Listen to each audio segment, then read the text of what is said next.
Adventure পাগল ভ্রমণ পিপাসুরা adventure উপভোগ করতে গিয়ে প্রায়ই পড়েন অবিশ্বাস্য বিপদের মুখোমুখি। এমন বিপদ যা তার জীবনকে ঝুঁকিতে ফেলে দেয়।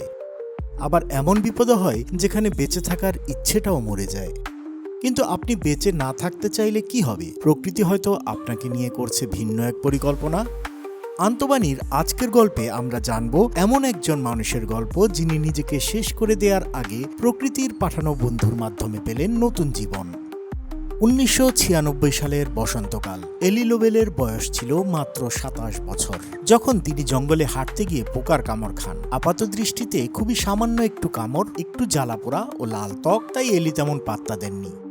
কিন্তু মাস ঘুরতেই দেখা গেল এলির সারা শরীর জুড়ে অসহ্য ব্যথা, ক্রমাগত কাশি ও শ্বাসকষ্ট, এবং সেই সাথে তার স্মৃতিশক্তিও কমে আসতে লাগলো। এলি ডাক্তারের কাছে গেলেন। কেউ বললেন ফ্লু, কেউ বললেন ভাইরাল ইনফেকশন, কেউ বললেন আর্থ্রাইটিস, আবার কারো মতে এটা ইমিউন সিস্টেমেরই সমস্যা। কিন্তু কেউই সমাধান দিতে পারলেন না। ধীরে ধীরে এলির অবস্থা খারাপের দিকে যেতে লাগলো।